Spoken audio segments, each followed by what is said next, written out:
नमस्ते। अच्छा, कभी सोचा है एक ऐसे देश के बारे में जहां आप बस 100 किलोमीटर आगे जाएं और सब कुछ बदल जाए? मतलब लोगों की भाषा, उनका खाना, यहां तक कि कपड़े पहनने का तरीका भी। चलिए, आज इसी अनोखे और रंग-बिरंगे देश अपने भारत को फटाफट और एकदम आसान भाषा में समझते हैं। जरा इस नंबर पर एक नजर डालिए। 142 करोड़ से भी ज्यादा। ये सिर्फ एक नंबर नहीं है। ये दुनिया की सबसे बड़ी आबादी की कहानी है, जो एक साथ एक ही जमीन पर रहती है। जरा सोच कर देखिए, इतनी बड़ी ह्यूमन पावर का मतलब क्या हो सकता है। तो फिर सवाल ये है कि क्या दुनिया का सबसे ज्यादा आबादी वाला देश होना बस यही भारत की पहचान है, या फिर इसकी असली पहचान कुछ और है? कुछ ऐसा जो इन नंबर्स से कहीं ज्यादा गहरा, कहीं ज्यादा दिलचस्प है। चलिए, आज इसी सवाल का जवाब ढूंढने की कोशिश करते हैं। तो ठीक है, शुरुआत करते हैं भारत को समझने के सफर की। देखिए, किसी भी चीज को समझने के लिए सबसे पहले ये जानना जरूरी है कि वो है कहाँ। और भारत की कहानी भी दुनिया के नक्शे पर उसकी खास जगह से ही शुरू होती है। अब भारत का फैलाव देखिए, मतलब कितना विशाल है। आप सोचिए, उत्तर में एकदम बर्फीले पहाड़ और दक्षिण में गरम गरम समंदर के किनारे, पश्चिम में रेगिस्तान, तो पूरब में हरे भरे जंगल। बस यही जो इतनी बड़ी दूरी है ना, इसी की वजह से भारत में मौसम और जमीन की इतनी जबरदस्त वैरायटी मिलती है। इसके नॉर्थ में यानी उत्तर में है भारत का ताज, हमारा हिमालय। और ये सिर्फ एक पहाड़ की दीवार नहीं है, नहीं, ये तो हमारे मौसम, हमारी संस्कृति और यहाँ बहने वाली नदियों, सबको एक शक्ल देता है। और अब अगर हम नीचे साउथ की तरफ देखें, तो वहां हिंद महासागर है, जो भारत के कदमों को छूता है। इसी की वजह से तो भारत का शेप एक पेनिनसुला, मतलब एक प्रायद्वीप जैसा है।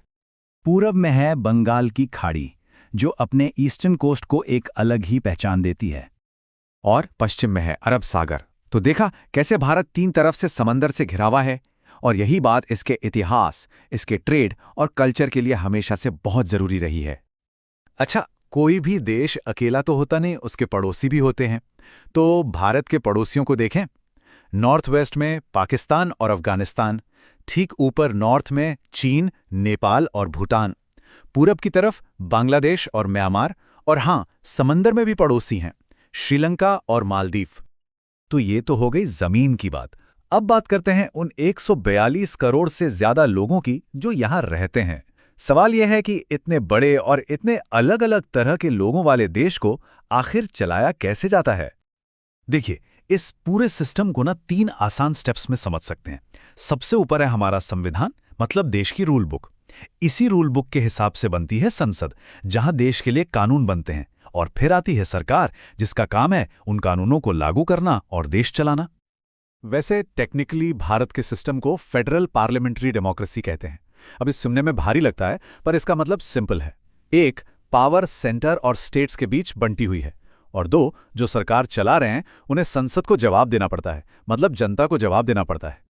अब इतने बड़े देश को चलाने के लिए इसे 28 राज्यों और 8 केंद्र शासित प्रदेशों में बांटा गया है। और मजे की बात यह है कि यहां भी कितनी वैरायटी है। एक तरफ राजस्थान जैसा इतना बड़ा राज्य, तो दूसरी तरफ गोवा जैसा छोटा सा प्यारा सा कोस्टल स्टेट। चलो, अब कानून और सिस्टम की बातों से थोड़ा आगे बढ़ते हैं और बात करते हैं देश की आत्मा की, मतलब यहां की संस्कृति की, उन सिंबल्स की जो करोड़ों दिलों को एक धागे में पिरोते हैं। ये असल में इस देश का धड़कता हुआ दिल है। भारत की असली खूबसूरती पता है किसमें है? इसकी डाइवर्सिटी में। यहाँ हिंदू, मुस्लिम, सिख, ईसाई, बौद्ध, जैन, मतलब कितने ही धर्मों के लोग सदियों से साथ रहते आए हैं। सच में ये एक रंग बिरंगे गुलदस्ते जैसा है। और इसी अनेकता को एकता में बांधते हैं हमारे नेशनल सिंबल्स। शुरुआत करते हैं हमारे प्यारे तिरंगे से। इसके 3 रंग देश की हिम्मत, शांति और तरक्की की कहानी कहते हैं। फिर है हमारा नेशनल एनिमल टाइगर, देश की शक्ति और शान का प्रतीक। इसकी दहाड़ में जैसे भारत का कॉन्फिडेंस गूंजता है। और सुंदरता और गर्व का प्रतीक हमारा नेशनल बर्ड मोर, अपने रंगों से भारत के रिच कल्चर को दिखाता है।